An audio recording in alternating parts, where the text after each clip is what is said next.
बर्फ से बने स्तूपे, सौर ऊर्जा से चलता पूरा विश्वविद्यालय और पहाड़ों में गूंजती आवाज, हमारे अधिकार दो। ये किसी फिल्म का दृश्य नहीं बल्कि हकीकत है दोस्तों, और इसके पीछे है एक शख्स जो आज संघर्ष और नवाचार दोनों के प्रतीक बन चुके हैं।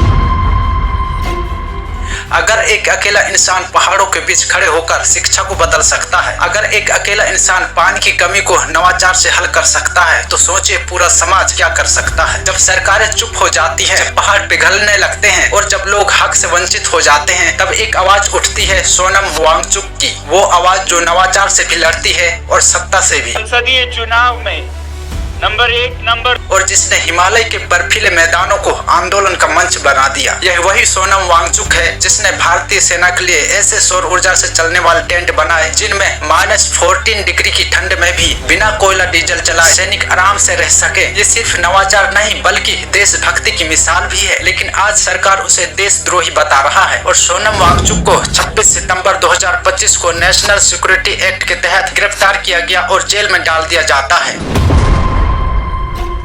तो चलिए दोस्तों जानते हैं सोनम वांगचुक के बारे में आज के इस वीडियो में विस्तार से।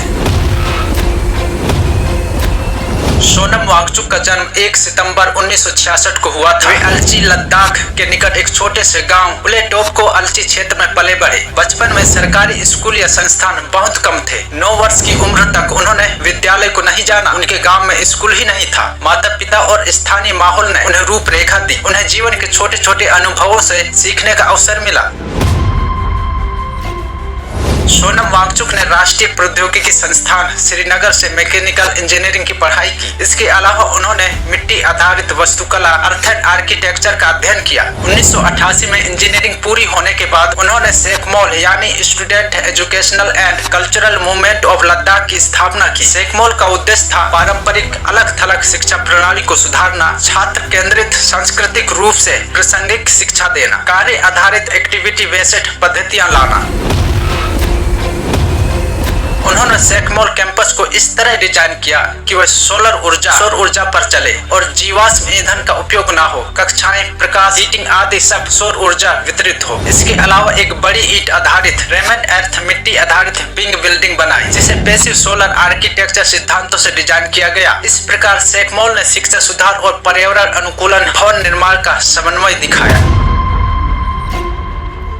1994 में Sonam Wangchuk operation new hope नामक पहल शुरू की। इसका उद्देश्य था सरकारी स्कूलों में सुधार लाना, स्थानीय समुदाय, शिक्षा विभाग और नागरिक समाज को जोड़ना। यह मॉडल यह दिखाने की कोशिश की थी कि ग्रामीण स्कूलों में बदलाव संभव है यदि सामुदायिक भागीदारी हो और स्थानीय संदर्भों को ध्यान में लिया जाए। लद्दाख जैसे क्षेत्र में पानी एक बड़ी समस्या है, जैसे ग्लेशियरों का पिघलना, टपकती बर्फ और कम बारिश। सोनम वांगचुक ने 2013 में उन्होंने पहला प्रोटोटाइप बनाया, आइस स्तूपा की अवधारणा प्रस्तुत की, एक कृत्रिम हिम रचना जिसे ठंडे मौसम में बनाया जाता है और गर्मियों में धीरे धीरे पिघलकर पानी देता है। यह तकनीक बर्फ की शंकु जैसी आकृति बनाती है जिससे ऊपर तापमान से सिर्फ कुछ हिस्सा पिघले और अधिकांश सुरक्षित रहे। इस नवाचार ने लद्दाख, नेपाल और अन्य हिमालयी क्षेत्रों में रुचि जगाई।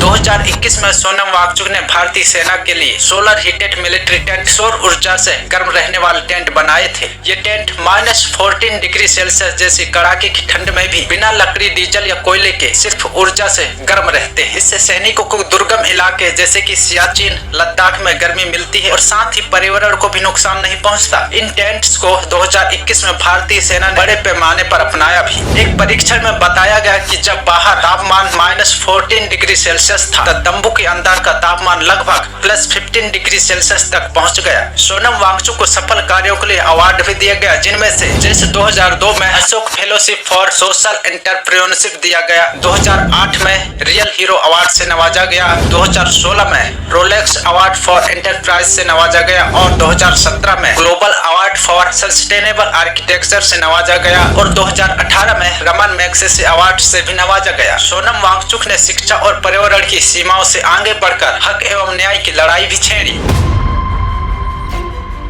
सोनम वांगचुक ने NLM यानी न्यू लद्दाख मूवमेंट नामक एक सामाजिक आंदोलन शुरू करने में भूमिका ली, जो शिक्षा, पर्यावरण और अर्थव्यवस्था सुधार पर केंद्रित था। वर्षों से सोनम वांगचुक लद्दाख को संवैधानिक अधिकार, राज्य का दर्जा, छठी अनुसूची 6 शेड्यूल में जोड़ने की मांग की। 2023-2024 में उन्होंने क्लाइमेट फास्ट जैसे उपवास प्रथा अपनाई, जो कि 21 दिन का उपवास, ताकि सरकार को जलवायु व संसाधन सुरक्षा हेतु संवैधानिक उपाय करने की प्रेरित किया जा सके। उसकी यह बात अक्सर सुनी गई, हम जरूरत पड़ने पर दिल्ली मार्च कर सकते हैं। फिर जब सोनम वांगचुक और उनके साथी दिल्ली चलो पदयात्रा सितंबर 2024 में किए अपनी मांगों को लेकर, और ये पदयात्रा फूके पदयात्रा थी। लद्दाख का दिल्ली चलो आंदोलन जब 30 सितंबर 2024 को दिल्ली पहुंचे तो दिल्ली हरियाणा सीमा पर पुलिस द्वारा उन्हें हिरासत में ले ली गई। फिर उन्हें 2 अक्टूबर 2024 को रिहा कर दिया गया था और गांधी जी को श्रद्धांजलि देकर अपने भूख पदयात्रा दौड़े थे। और फिर जब सरकार से अपनी मांगे रखी गई तो यहाँ भी सिर्फ आश्वासन ही दिया गया। फिर उन्होंने अंतर्राष्ट्रीय मंच पर बोलना शुरू किया, साथ ही जलवायु, शिक्षा व स्थानीय अधिकारों की आवाज उठाई। 2025 में लद्दाख में राज्यता और संवैधानिक सुरक्षा 6 शेड्यूल की मांगों को लेकर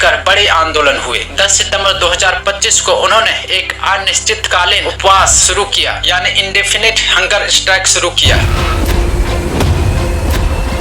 जिसमें उनकी मांग थी केंद्र सरकार उन्हें संवैधानिक अधिकार और सुरक्षा दे और अपनी वादा पूरा करे। दोस्तों, बीजेपी ने 2019 लोकसभा चुनाव और 2020 लद्दाख हिल काउंसिल चुनाव में अपने घोषणा पत्र में मैनिफेस्टो में लिखा था कि लद्दाख को 6ठी अनुसूची में शामिल किया जाएगा। और सोनम वांगचुक ने केंद्रीय सरकार से कई बार अनुरोध किया कि यह वादा पूरा हो।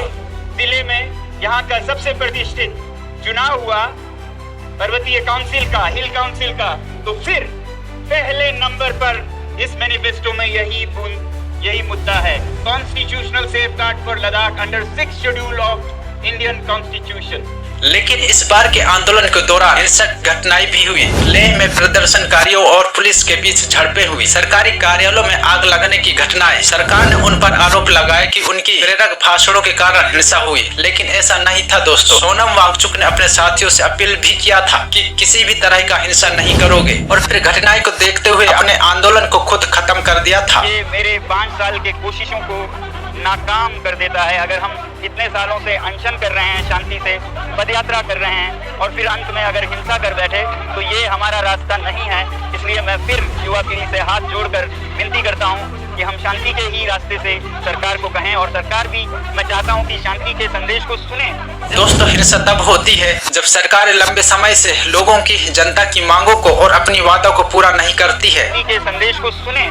जब वो शांति को अनसुनी कर दें, 1 बार अनशन, 2 बार अनशन, 5 बार तक अनशन करे कोई, लेह से दिल्ली तक पैदल चले आए शांति से, और उसका भी कोई अनसुना कर दे, तो फिर इस तरह के हालात आते हैं। इसके बाद क्या होता है दोस्तों कि CBI ने FCRA foreign contribution regulation act उल्लंघन की जांच करती है। गवर्नमेंट ने सोनम वांगचुक की सेकमोल, उनकी NGO का FCRA लाइसेंस रद्द कर देती है, कैंसिल कर देती है। इसके बाद लद्दाख प्रशासन ने भी यह निर्णय लिया कि उन्होंने HIAL यानी कि Himalayan institute of alternate learning को दी गई जमीन का पट्टा रद्द कर देती है, यह कहते हुए कि वह पट्टा शर्तों पर नहीं उपयोग की गई है, इसे भी रद्द कर दिया गया। और फिर 26 सितंबर 2025 को खबर आई कि सोनम वांगचुक को NSA नेशनल सिक्योरिटी एक्ट के तहत गिरफ्तार किया गया। बाद में उन्हें राजस्थान की एक केंद्र जेल, जोधपुर सेंट्रल जेल स्थानांतरित कर दिया जाता है। उनकी पत्नी गीतांजलि एंगमो ने दावा किया कि उन्हें क्रिमिनल रूप में बगैर किसी ठोस कारण के पेश किया जा रहा है, और उनकी पत्नी को उनसे नहीं मिलने दिया जा रहा है। वर्तमान में वे आंदोलन की अगुवाई कर रहे हैं राज्यता और संवैधानिक सुरक्षा की मांग को लेकर, लेकिन उन्हें गिरफ्तार किया गया है। पर आंदोलनकारियों और स्थानीय जनता में उनका समर्थन बड़ा बना हुआ है। प्रशासनिक और कानूनी चुनौतियां, भूमि पट्टा विवाद, FCRA रद्दीकरण और CBI जांच उनके आगे की राह को जटिल बना रही है। उन्होंने यह दिखाया कि कैसे एक व्यक्ति सीमित संसाधनों और जलवायु संकट वाले इलाके से उठकर शिक्षा, जल, नवाचार और लोकतांत्रिक संघर्ष को जोड़ सकता है। यदि उन्हें कानूनी बाधाएं झेलनी पड़े तो वे आंदोलन और जन समर्थन के जरिए आगे बढ़ सकते हैं। उनकी दृष्टि लद्दाख को ऐसा दर्जा देना है कि वहाँ की परिस्थितिकी, संसाधन और जनसमूह को सुरक्षा मिले, शिक्षात्मक नवाचार स्थिर हो और धरातल पर बदलाव हो सके। और इसीलिए सोनम वांगचुक बीजेपी की अपनी मैनिफेस्टो में की वादों को याद दिला रहा था और पूरी करने के लिए प्रोटेस्ट आंदोलन कर रहा था, लेकिन उन्हें इसके बदले मिली जेल की सलाख है। तो दोस्तों, आज के वीडियो में इतना है। अपनी राय कमेंट में जरूर लिखें और वीडियो को शेयर करें, साथ ही लाइक सब्सक्राइब भी जरूर करें। मिलते हैं नेक्स्ट वीडियो पर। जय हिंद दोस्तों।